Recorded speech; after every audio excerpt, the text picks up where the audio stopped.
Good morning, ninth class. Welcome to SST class of Mother Teresa Convent School. In this video, we are going to start a new chapter. Chapter name is Working of Institutions. Here, institutions means organization.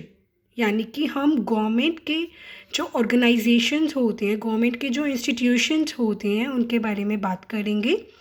As you know, in a democracy, there are so many rulers. बहुत सारे rulers होते हैं जो कि institutions में काम करते हैं. Institutions like legislature, executive and judiciary. Now in institutions में कैसे डिसीज़न लिया जाता है, क्या पॉलिसीज़ होती है गवर्नमेंट की, उसके बारे में डिस्कस करेंगे. फर्स्ट ऑफ ऑल, गवर्नमेंट का जो ऑर्डर होता है वो एक रिटन डायरेक्शन होता है, मीन्स एक रिटन डॉक्यूमेंट होता है जो कि साइन किया जाता है हमारी गवर्नमेंट अथॉरिटी के थ्रू. मीन्स अथॉरिटी मीन्स जिसके पास पावर है उस डॉक्यूमेंट को साइन करने की, वो उसे साइन करता है. देन वो बन जाता है ऑफिस मेमोरेंडम. मेमोरेंडम का मतलब होता है जब एक ऑफिशियल डॉक्यूमेंट जो कि गवर्नमेंट के थ्रू बनाया गया है, मीन्स एक रिटन डायरेक्शन जिसको साइन किया हमारी गवर्नमेंट अथॉरिटी ने और उसके बाद वो ऑर्डर पास हो जाता है, उसे बोला जाता है memorandum. We will discuss this with an example. One order was issued by Government of India in 1990 and the date is 13 August. हमारी जो इंडिया की गवर्नमेंट थी उन्होंने एक ऑर्डर इशू किया था 13 August 1990 and that order was it allows 27% of reservation of SCBC in civil post and services under the government of India.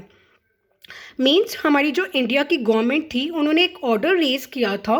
वो order किसके रिगार्डिंग था? वो ऑर्डर था 27% रिजर्वेशन. मीन्स उनके लिए जितने भी हमारी जो गवर्नमेंट की जॉब्स होती हैं, सिविल पोस्ट होती हैं, सर्विसेज होते हैं, 27% रिजर्वेशन सीट्स रिजर्व की गई. किसके लिए?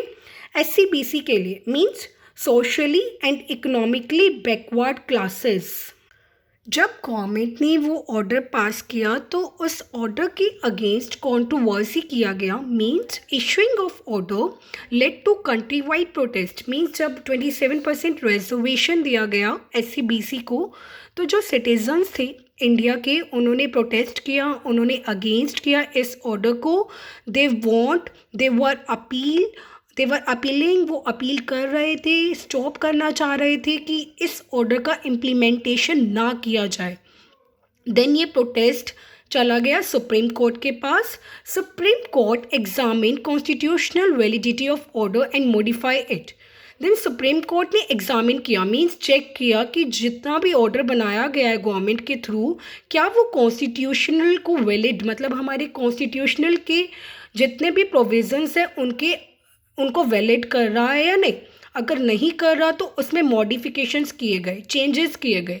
सो with this example we can conclude that there are so many decision makers in the government order.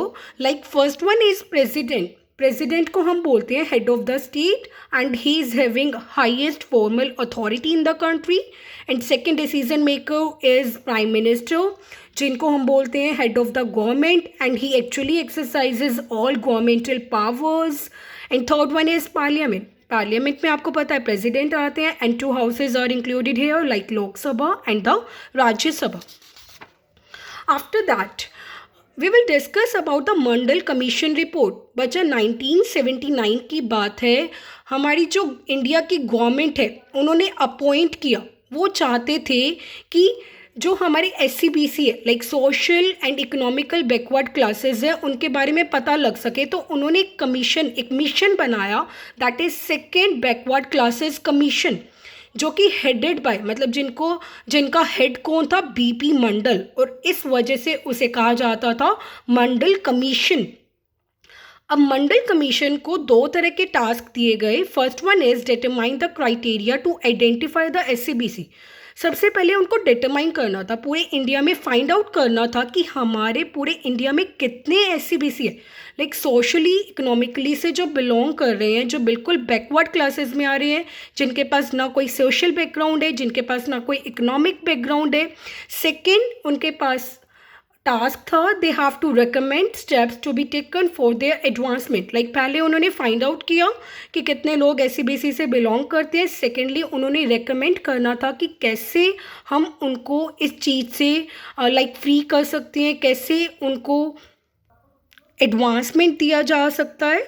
Then in 1980 Mandal commission ने बहुत हैवी रिपोर्ट दिया, मीन्स उन्होंने प्रॉपरली फाइंड आउट कर लिए थे कि हमारे इंडिया में कितने लोग हैं जो कि एससीबीसी से बिलोंग करते हैं। देन उन्होंने एक स्टेप भी रेकमेंड किया, उन्होंने कहा कि we must reserve the seats for the SCBC at least 27%। उन्होंने कहा कि हमें सीट्स को रिजर्व करना चाहिए एससीबीसी के लिए कम से कम 27%। देन ये जितना भी रिपोर्ट्स था, रिकमेंडेशंस था, सब कुछ डिस्कस किया जा रहा था पार्लियामेंट में। देन बचा उसके बाद हुए इलेक्शंस, यानी कि पार्लियामेंट में अभी तक इसके बारे में डिस्कशन चल रहा था कि हमें रिजर्वेशन देना है, 27% सीट्स देनी है एससीबीसी को, बट इम्प्लीमेंट नहीं किया गया।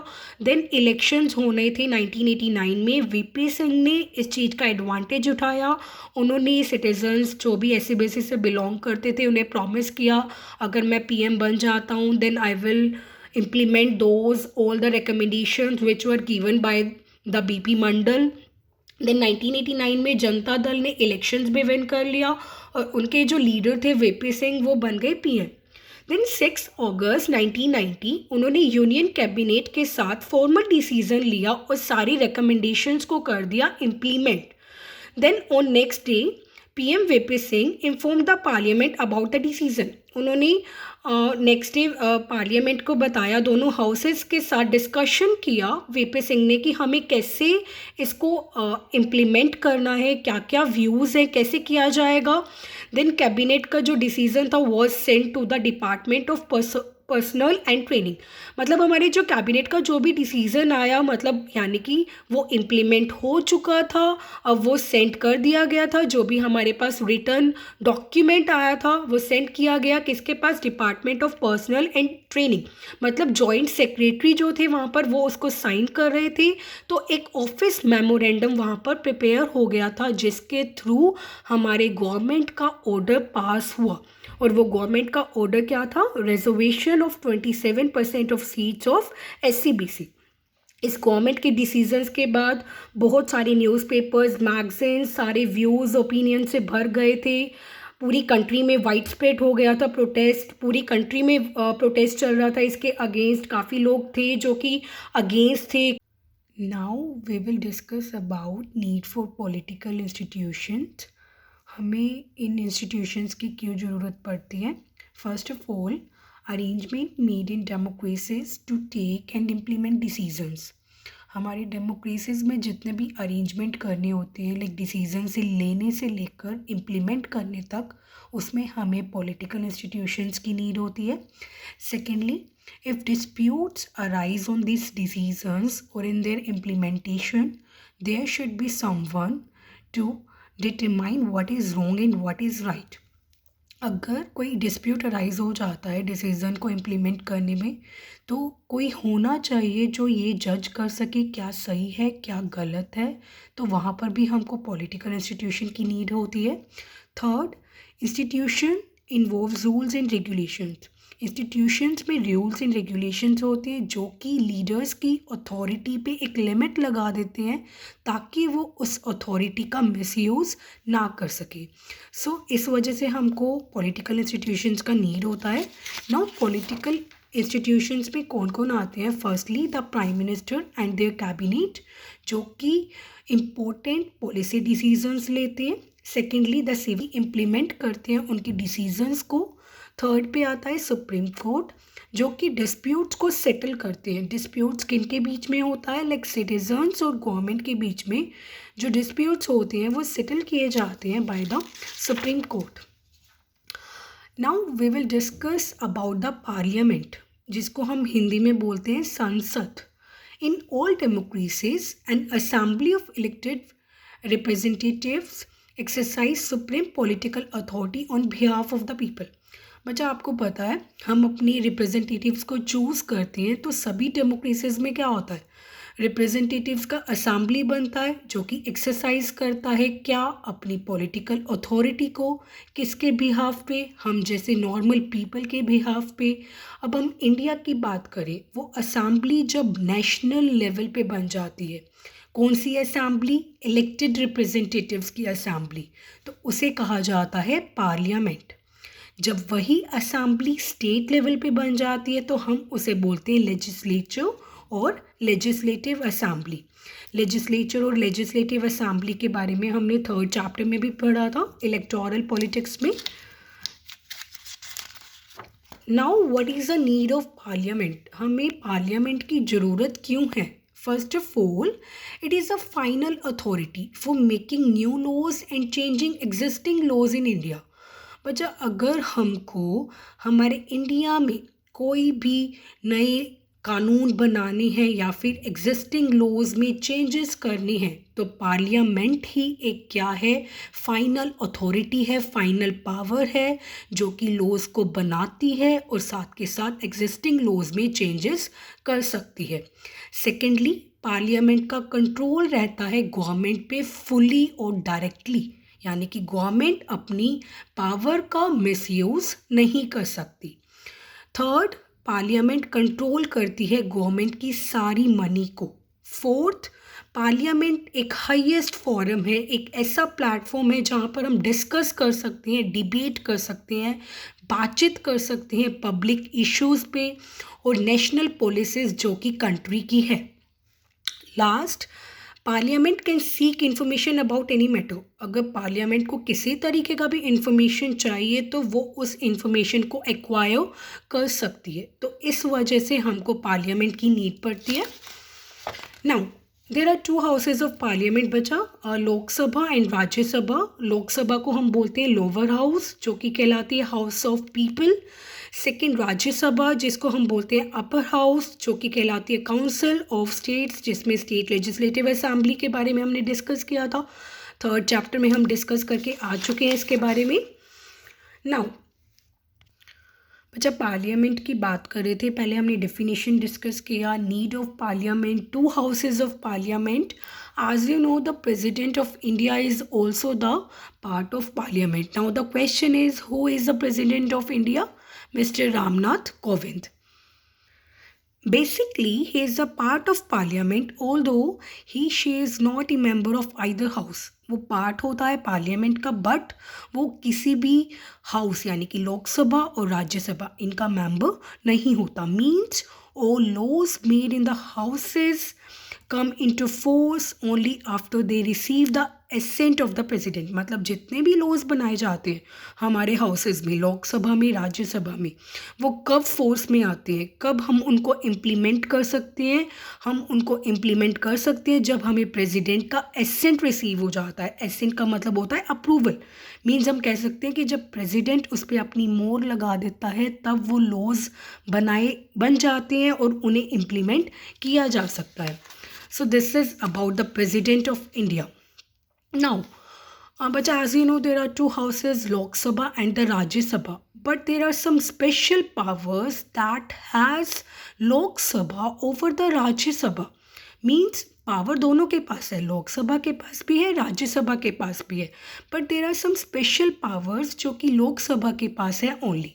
First one is any ordinary law. अगर हम कोई भी ऑर्डिनरी लॉ की बात करें तो उसमें देखते हैं लोकसभा के पास कैसे ज़्यादा पावर है एज़ कम्पेयर टू राज्यसभा.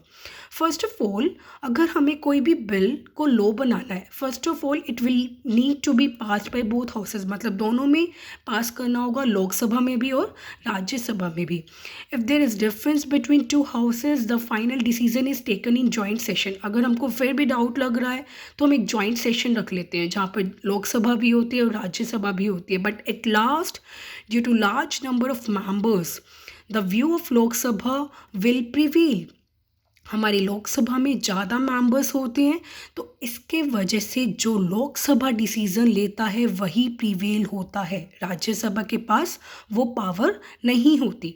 तो पहला रीज़न ये था कि ऑर्डिनरी लॉ में लोकसभा के पास majority of the members are there, so the decision is taken accordingly. Secondly, monetary matters, अगर हम बात करें फाइनेंशियली, तो यहाँ पर क्या होता है, once the Lok Sabha passes the budget of the government or any other money related law, the राज्य सभा कैन नॉट रिजेक्ट इट। अगर लोकसभा ने कोई भी बजट पास कर दिया गवर्नमेंट का, चाहे वो मनी रिलेटेड लॉ है, तो राज्यसभा उसे रिजेक्ट नहीं कर सकती। The Rajya Sabha can delay it by 14 days। Rajya Sabha उसे डिले कर सकती है, लाइक अपने सजेशंस देकर कि we just want these changes, हम चाहते हैं कि आप इनमें चेंजेस कर दीजिए। सिर्फ 14 days चेंजेस कर सकती है, बट उसे रिजेक्ट नहीं कर सकती। साथ के साथ लोकसभा के पास एक और अपॉर्चुनिटी होता है, शायद वो उस सजेशंस को एक्सेप्ट करे या ना करे, उनके पास ऑप्शन होता है। So this is also how the Lok Sabha has special power over Rajya Sabha. Third, controls councils of ministers. अब लोकसभा कंट्रोल करता है किसको, काउंसिल ऑफ मिनिस्टर्स को। Only a person who enjoys the support of the majority of the members in the Lok Sabha is appointed as a prime minister. अब आपको पता है there are so many parties in the Lok Sabha, like party A, party B and party C. अगर party A में majority of the person, majority we can say कि party ए को अगर ज़्यादा वोट मिल जाते हैं, ज़्यादा वोट्स आ रहे हैं, तो उनका लीडर हम अपॉइंट कर सकते हैं as a PM. But if the majority of the Lok Sabha members say that they have no confidence in Council of Ministers, then they have to quit. अगर majority of the Lok Sabha members को लग रहा है कि उनके council of ministers में और या फिर प्राइम मिनिस्टर में नो कॉन्फिडेंस है, मतलब उनके अंदर विल पावर नहीं है किसी काम को करने की, तो council of ministers as well as prime minister quit कर सकते हैं। सो ये जो पावर होती है, ये होती है सिर्फ लोकसभा के पास, राज्यसभा के पास इस तरह की पावर नहीं होती। So this is enough for today. Rest of the chapter we will continue in our next video. Till then, have a good day.